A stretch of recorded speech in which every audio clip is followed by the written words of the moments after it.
Tornar-se cristão é algo mais que unir-se a uma igreja cristã. É muito mais do que simplesmente frequentar a igreja e receber o batismo em água.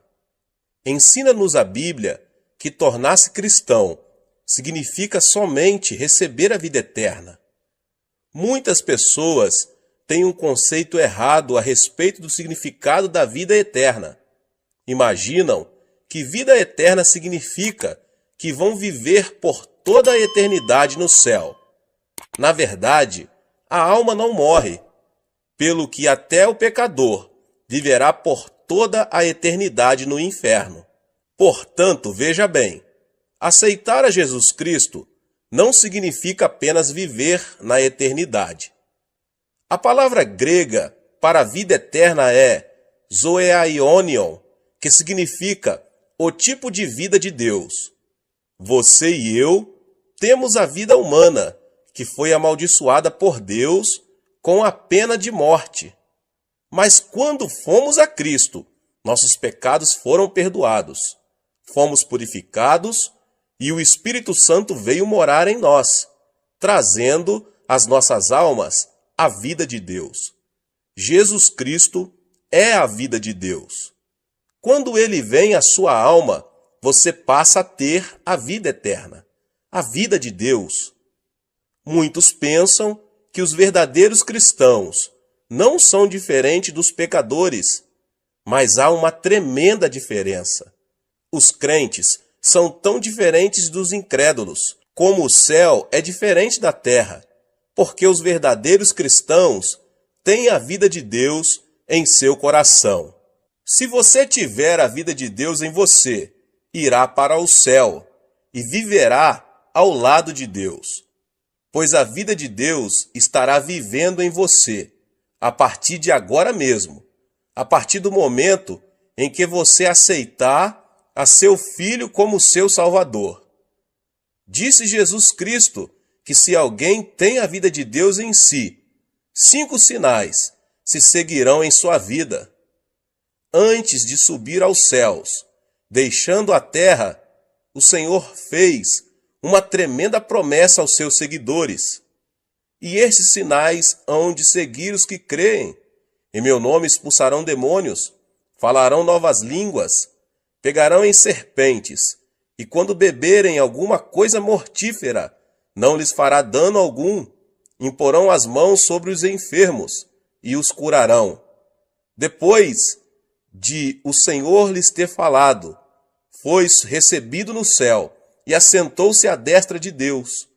Então os discípulos partiram e pregaram por toda parte, cooperando com eles o Senhor e confirmando a sua palavra por meio de sinais que a acompanhavam. Disse também Jesus que os céus e a terra haviam de passar, mas suas palavras permaneceriam. A palavra de Cristo deve permanecer, e ele a confirma com sinais que a acompanham. Leio na Bíblia que Jesus Cristo é o mesmo ontem, hoje e eternamente. Seu ministério nunca mudou. Ele está conosco hoje e devemos ver estes 5 sinais acompanhando nosso ministério. Somente a incredulidade dos cristãos os impedem de fazer esses sinais. Mas se cremos, todos esses sinais nos acompanharão. O primeiro sinal é que expulsaremos os demônios pelo nome de Jesus. Em nossos dias, as pessoas nos perguntam: onde estão os demônios? Diz-nos a Bíblia que no começo de nossa história o diabo se aproximou-se de Adão e Eva e os enganou. Enquanto Jesus esteve neste mundo, foi tentado por Satanás. Depois de jejuar durante 40 dias e 40 noites, quando ele se dirigiu à sinagoga para pregar, e por onde quer que ele fosse, Satanás o desafiava, e por onde quer que Cristo fosse, ele expulsava demônios. Em certa ocasião, ele disse a Pedro: "Para trás de mim, Satanás." Mais tarde, o diabo haveria de entrar no coração de Judas Iscariotes, e nele plantar a ideia de trair a Cristo. As pessoas de mentalidade mundana não entendem as coisas espirituais, mas quando somos iluminados pela vida de Jesus, ficamos sabendo que existe um inimigo chamado diabo. Nesses últimos dias, a obra do diabo está aumentando, mas Cristo nos concedeu esta promessa, segundo a qual podemos expulsar demônios em seu nome. Diz a Bíblia que Cristo é a verdade e que sua palavra é a verdade. Os ímpios dizem que o diabo não existe, mas Cristo nos diz que existe um diabo e seus demônios para serem expulsos.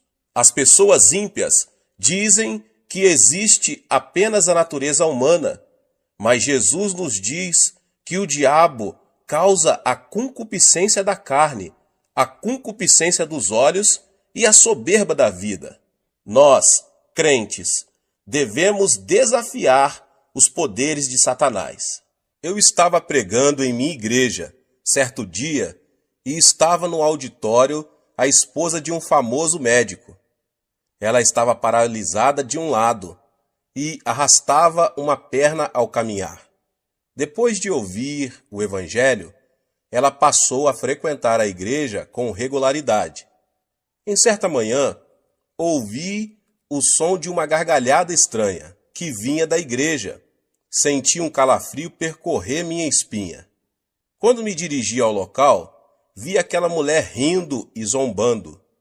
Tão logo me dirigi a ela e coloquei minha mão em sua cabeça. Ela se pôs a amaldiçoar-me. Fiquei chocado, porque essa senhora era de educação refinada, formada em farmacologia, educada numa universidade de Tóquio. Eu não podia crer que ela estava proferindo aquelas palavras tão vis. Quando comecei a orar por ela, uma voz estranha começou a sair de sua boca. A voz me dizia que eles não iam sair dela. Então eu perguntei: quem é você? Os demônios começaram a falar. Temos vivido nela há mais de 10 anos. Muitas pessoas têm tentado expulsar-nos, mas não sairemos. E você não vai conseguir expulsar-nos. Foi quando constatei que aquela mulher estava possuída de demônios, pelo que no nome de Jesus insisti em expulsar esses demônios. Mas eles continuaram a desafiar-me e lutamos por mais de 8 horas. Em nome de Jesus Cristo, ordenei aos demônios que saíssem, mas eles continuaram a protestar dizendo que de modo algum sairiam. Eu não havia tomado o desjejum pela manhã, nem havia almoçado, de modo que às 17 horas eu estava tão cansado que quase não conseguia falar, mas prossegui clamando: diabo, vai embora em nome de Jesus Cristo. A mulher também estava cansada, mas o diabo continuava dizendo: não, eu não vou sair. De minha parte, eu só não estava cansado, mas com muito medo, porque o marido dela era um famoso médico que trabalhava no Hospital da Cruz Vermelha em Seul. Não era cristão, e se me visse naquela situação, ele me processaria judicialmente. Em meu desespero, pus-me a clamar pelo nome de Jesus Cristo com maior fervor. O poder do Espírito Santo desceu sobre mim, e logo eu me vi cheio do Espírito, e me senti tão leve, como se eu estivesse esticado, bem na ponta dos dedos do pé. E novamente, com uma tremenda unção, ordenei ao diabo que saísse. De súbito, a mulher teve como uma convulsão e pôs-se a gritar. A seguir, desmaiou e ficou como morta. As pessoas ao meu redor começaram a dizer que ela estava morta. Mas quando eu a tomei pela mão e a levantei em nome de Jesus Cristo, ela se pôs de pé completamente curada de sua paralisia. Ela começou a pular e a louvar a Deus, e estando ocupada Em demonstrar seu regozijo, o marido chegou. Ao ver a esposa curada, o homem se ajoelhou ali mesmo e entregou seu coração ao Senhor Jesus. Eu estive também dirigindo outra vez uma série de reuniões evangelísticas na Inglaterra.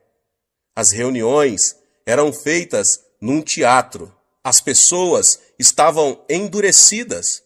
Eu lhes pedia que gritassem aleluia, mas ninguém me atendia. Só faziam sentar-se e ficar olhando para mim, com cara de quem não estava gostando do meu sermão.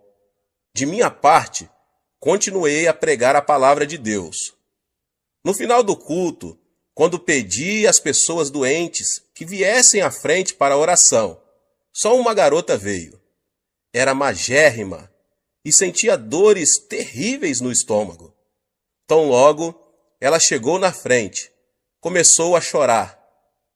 Disse ela: pastor, não posso comer nada. Tenho terríveis úlceras estomacais e já visitei inúmeros médicos e não fiquei curada. O Senhor pode orar por mim? Quando coloquei minhas mãos sobre ela, a menina pôs-se a gritar. Ordenei-lhe, em nome de Jesus Cristo, fique curada. Mas nesse instante, repentinamente, ela se pôs a xingar-me. Você aí, coreano de uma figa, volte para casa.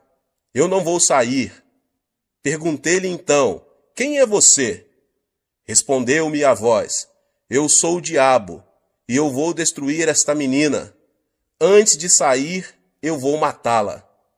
As pessoas por todo o teatro ouviram essas palavras. A congregação sentiu-se eletrizada. Todos se levantaram. Ordenei então ao diabo: diabo, em nome do Senhor Jesus, sai dessa mocinha. Ela começou a gritar horrendamente e depois caiu prostrada. Ergui-a pela mão, em nome de Jesus, e ela, com o rosto radiante, disse: louvado seja Deus. Ele foi embora. Ela ficou completamente curada. As pessoas apressadamente vieram à frente para receber orações. A partir da noite seguinte, a multidão encheu o teatro. O poder de Deus se manifestou às pessoas que o buscavam. Demônios escondidos estão operando em nossa sociedade. Estamos todos preocupadíssimos com poluição atmosférica e da água, mas o nosso mundo está cheio de poluição espiritual. Nosso mundo está cheio de imundícia. Nossas ruas estão cobertas de material pornográfico. Você acha que isso é trabalho de Deus? Você acha que esse é o trabalho das pessoas decentes? Não, é claro que não. É o trabalho do diabo. Precisamos eliminar a poluição espiritual de nossas vidas. Nossos filhos estão sendo desorientados pelo diabo. Precisamos amarrar o diabo e expulsá-lo em nome do Senhor Jesus. Você tem a vida eterna dentro de você. A vida eterna é o tipo de vida que vem de Deus, a forma mais elevada de vida.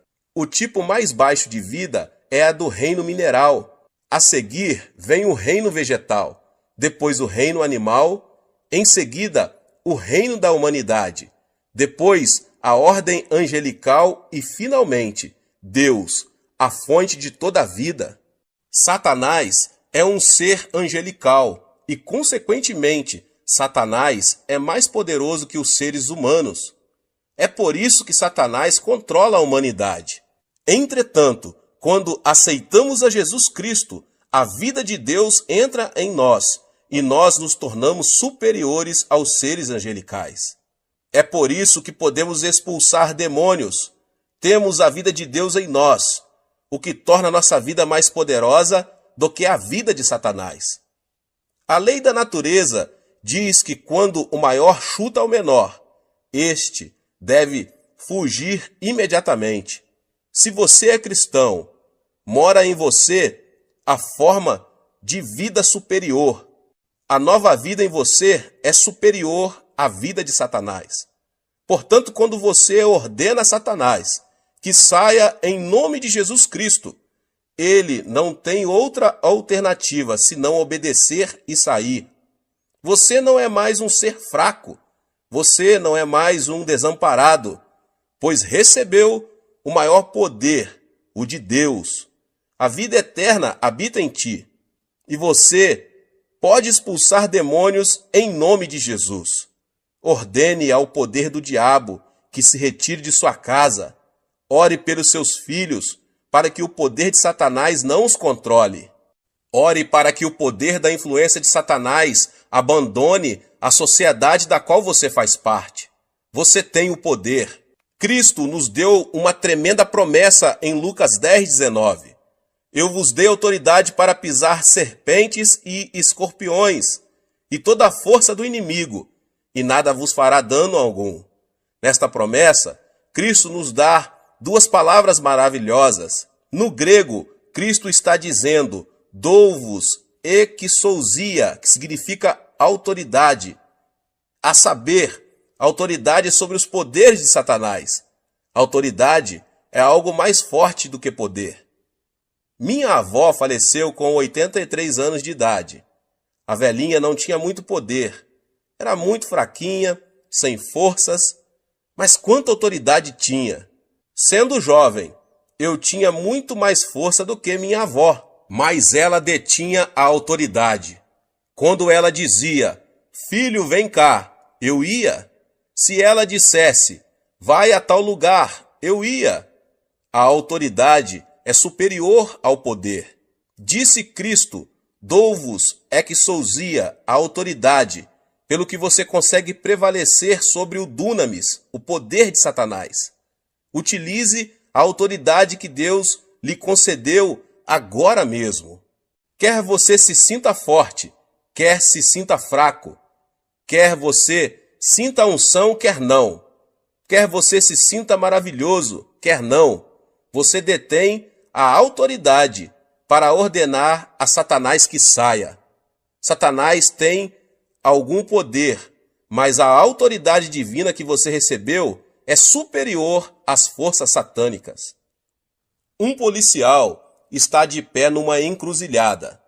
Ao aproximar-se um caminhão enorme, potentíssimo, muito mais forte do que ele, o policial pode fazer parar o veículo com um simples aceno de mão.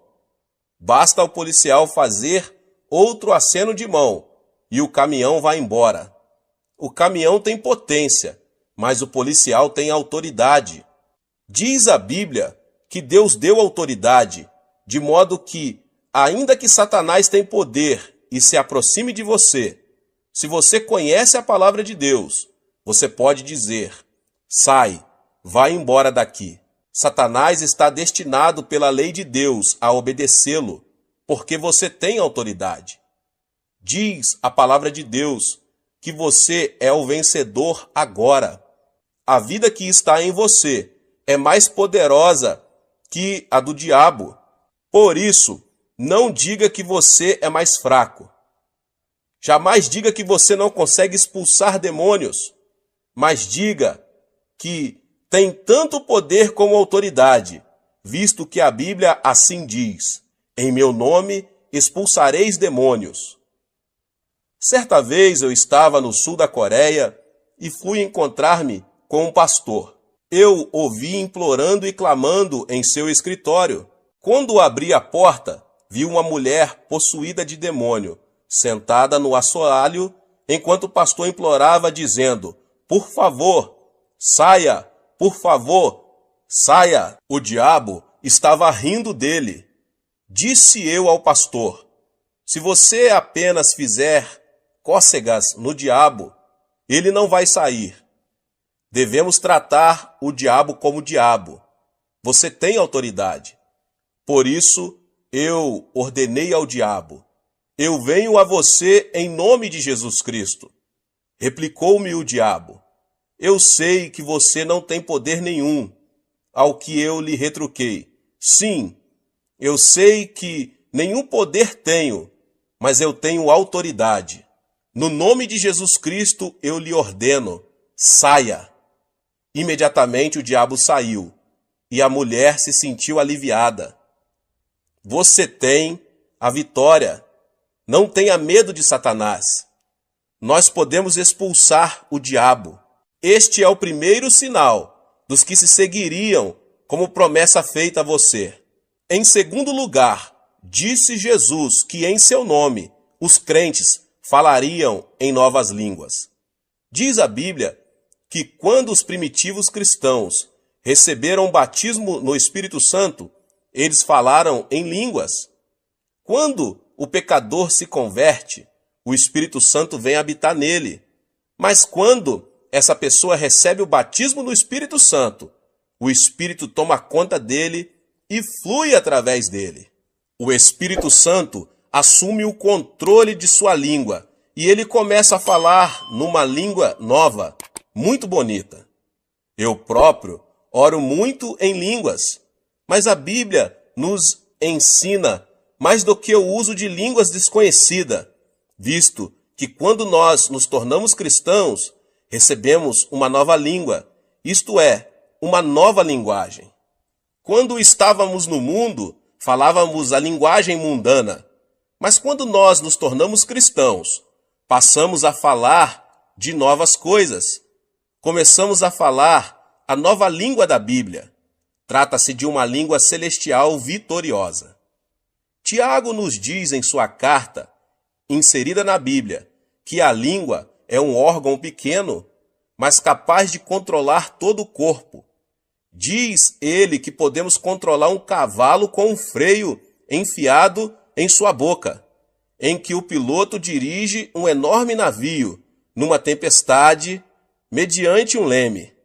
Até mesmo uma pequena fagulha pode incendiar uma cidade inteira. A língua também, embora seja pequenina, é tão poderosa que consegue controlar todo o corpo. Dizem os neurocirurgiões que o centro da fala de nosso cérebro controla o cérebro todo. Assim que é o que você fala controla seu corpo todo.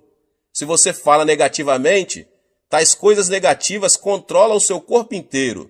Se você falar doenças o tempo todo, as doenças controlarão seu corpo.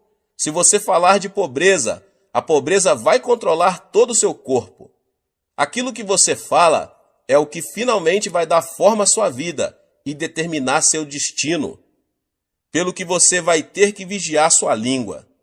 Você não deve jamais entregar sua língua a Satanás e falar negativamente.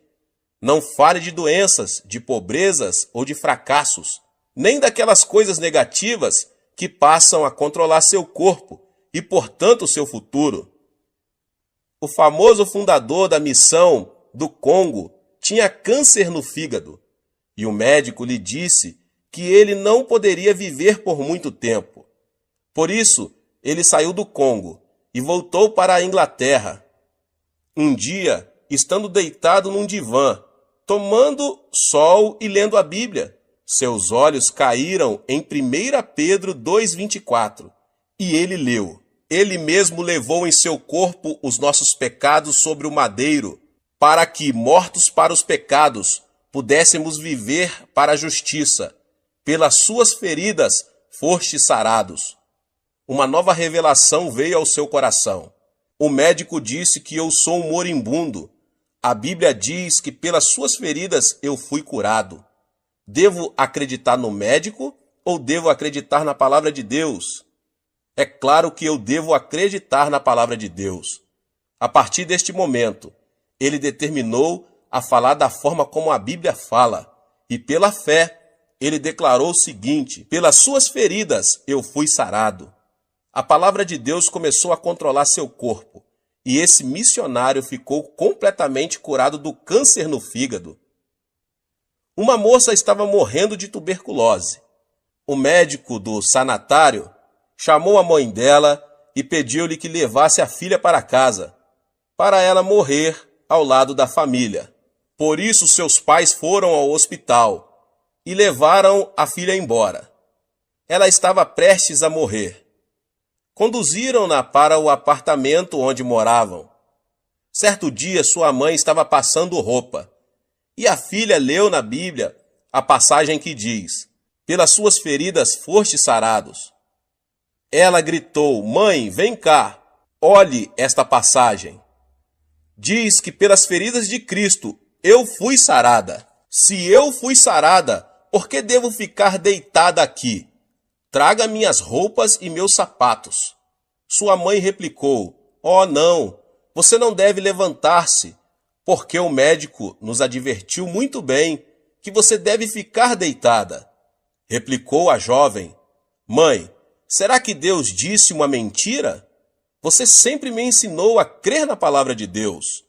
E a palavra diz que pelas feridas de Cristo eu fui sarada. Não devo crer nessa palavra?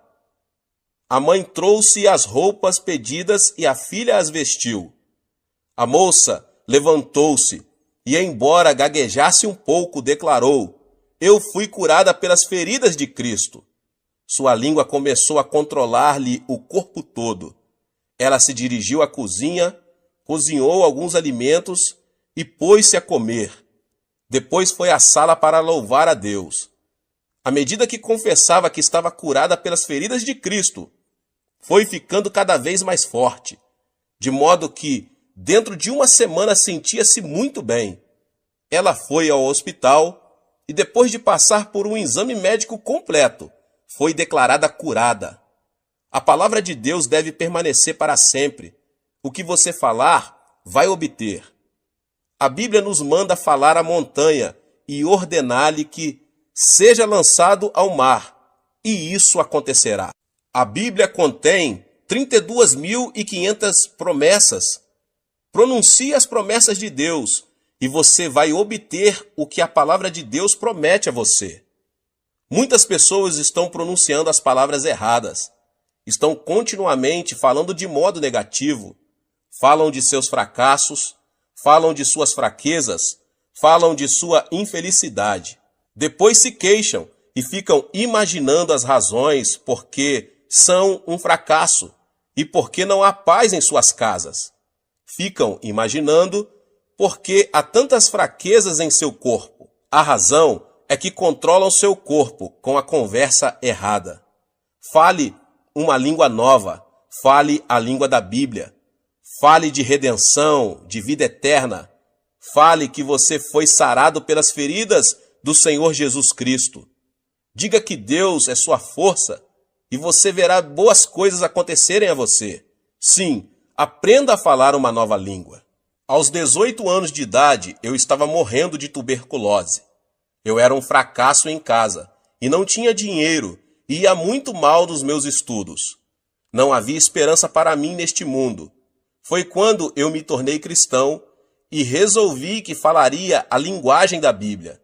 Falei de cura, confessei o sucesso e pronunciei palavras de abundância.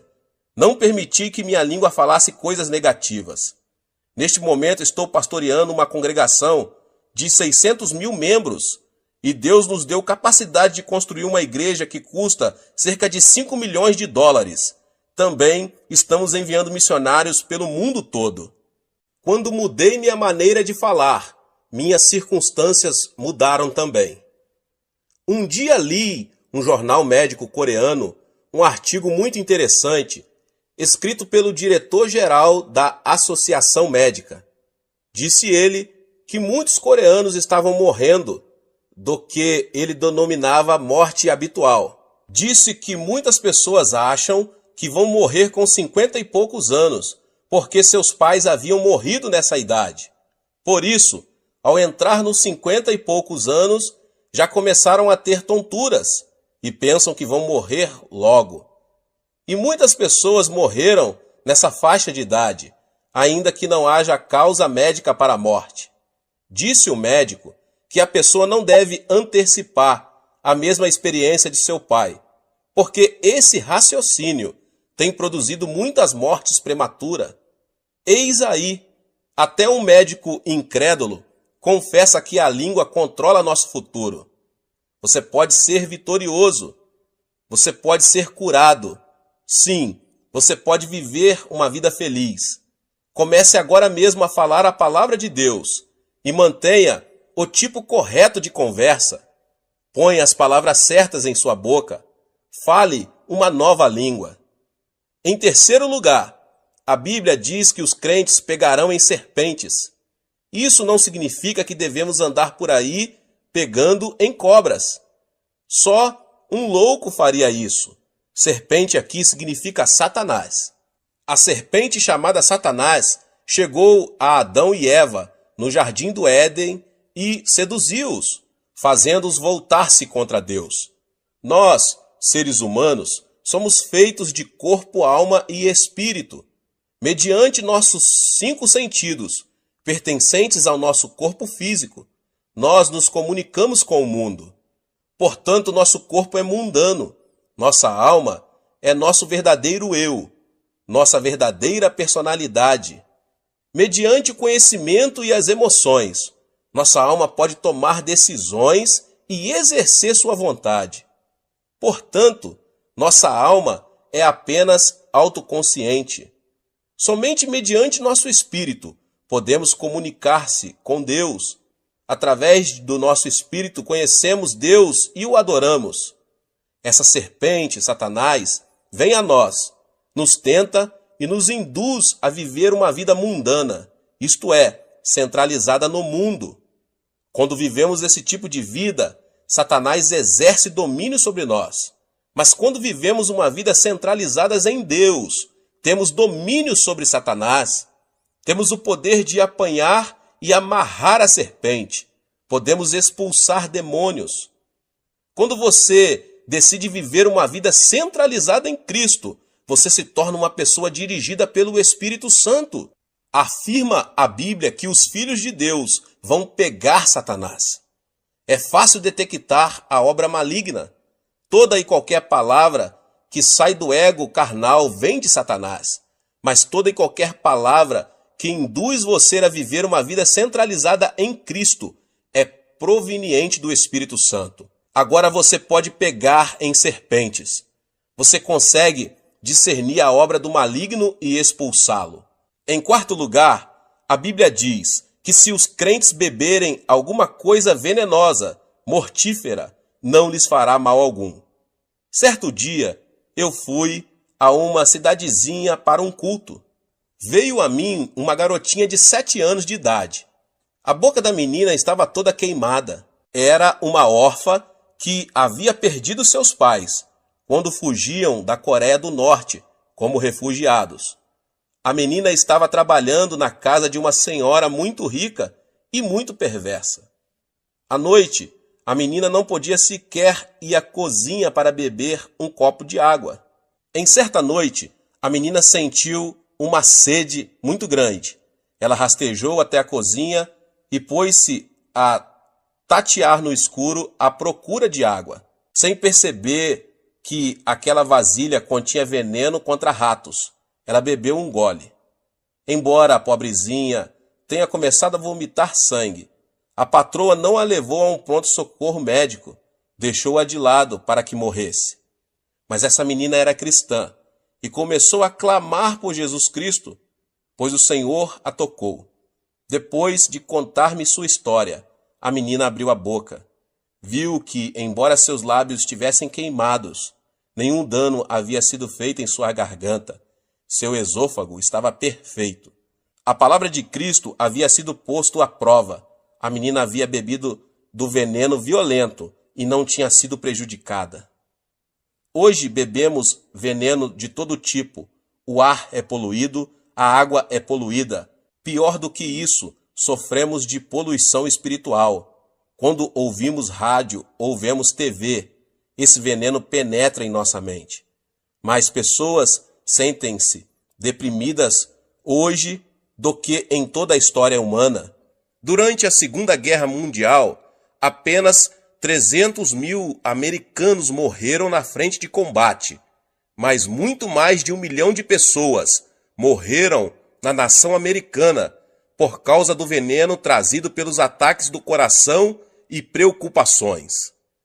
Mais pessoas morreram hoje, no mundo inteiro, por causa do medo e das preocupações do que por outras coisas. Diz a Bíblia que no nome de Jesus Cristo nós podemos livrar-nos deste poder venenoso. Quando você se ajoelha e ora em nome de Jesus Cristo, o espírito de medo o abandona. Você se livra desse veneno espiritual e passa a ter paz e alegria pelo nome de Jesus. Às vezes, quando chego em casa depois de um dia duro no escritório da igreja, sinto-me muito estranho. Minha esposa parece irritada, meus filhos parecem agitados demais e eu fico aborrecido. Parece-me que estou disposto a ter uma briga com minha mulher e que meu lar todo está envenenado. Quando eu era um cristão inexperiente, minha esposa e eu costumávamos ter discussões monumentais que duravam dias. Agora eu sei que existe um meio melhor. Eu entendo que o envenenamento provém da sociedade, pelo que eu ajoelho imediatamente e expulso o mau espírito que veio para destruir meu lar. Reivindico a vitória em nome de Jesus Cristo e logo sinto o seu imenso poder de cura fluindo por toda a casa. Então, quando olho para minha mulher, ela está sorrindo e eu começo a sorrir também. Apertamo-nos as mãos e nosso lar se torna cheio de paz. De tempos em tempos, você precisa de cura em seu lar. E Deus prometeu que você não sofrerá os efeitos do envenenamento. Basta que você invoque o nome de Jesus Cristo e reivindique a vitória, para que seu lar seja curado. Finalmente, a Bíblia diz que os crentes imporão as mãos sobre os enfermos e eles serão curados. Quando eu era menino, de vez em quando tinha umas brigas com os meus amigos. Nós nos esmurrávamos à vontade. E de vez em quando eu voltava para casa chorando. Minha mãe me dava uma boa surra, mas a seguir eu recebia o toque curativo do amor de minha mãe. Como é bom quando estamos desanimados e um bom amigo chega e toma nossa mão e nos dá umas palmadinhas nas costas. Jesus vem a nós e quando ele nos toca, não há outra alternativa senão receber a cura. Jesus não tem um corpo físico, mas ele quer usar seus braços, sua boca e suas mãos. Quando você impõe suas mãos sobre os enfermos, em nome de Jesus, o poder do Espírito Santo flui através de suas mãos e a cura se estabelece. Diz a Bíblia que quando você coloca suas mãos nos enfermos, eles serão curados. É a palavra de Deus que o diz. Depois de um ano após nosso casamento, descobri que minha esposa estava terrivelmente doente, com tuberculose. Ela já estava grávida. O médico pediu-me para praticar um aborto, mas isto era contra minhas convicções. Todos os dias eu impunha minhas mãos no corpo de minha mulher e sentia o poder do Espírito Santo fluindo através de todo o seu corpo, enquanto eu reivindicava a vitória. Após alguns meses, ela ficou completamente curada. Mas depois que nosso primeiro filho nasceu, ele começou a ter terríveis acessos de tosses e o médico não conseguia curá-lo. Todas as noites ele tossia quase ao ponto de asfixiar-se e o médico estava bastante preocupado. Então, em nome de Jesus Cristo, coloquei minhas mãos sobre ele e senti o poder de cura cobrir meu filho. Vez após vez, quando eu impunha as mãos sobre meu filho, eu sentia a vida de Cristo passar para ele. E logo, para espanto dos médicos, o menino ficou completamente bom. A vida de Deus habita em você. O Espírito Santo mora em você. E quando você invoca o nome de Jesus Cristo em amor e fé e toma a mão dele, seu poder flui mediante suas mãos e os enfermos são curados. Que o poder de Deus inunde sua vida à semelhança de um rio caudaloso. Esse é o outro privilégio da pessoa ser crente. A Bíblia diz que esses 5 sinais o acompanharão se você crer. Levante-se e tome posse da vitória. Use esses sinais para o benefício de seus vizinhos, para trazer libertação aos oprimidos, para a glória de Deus. Dê nova esperança e uma nova língua aos que estão desencorajados. Tenha discernimento na presença do diabo e expulse-o. Estes são privilégios seus como cristão, em nome de Jesus. Deus abençoe a vida de cada um que ouviu essa palavra do pastor David Poyong Cho. Se você não é inscrito no canal, se inscreva no canal e ative o sininho das notificações, para você não perder os vídeos que são postados aqui no canal todos os dias. Palavras de Deus para abençoar você, a sua vida, sua família. Compartilhe também com seus amigos nas suas redes sociais essa palavra, em nome de Jesus. Nos vemos nos próximos vídeos.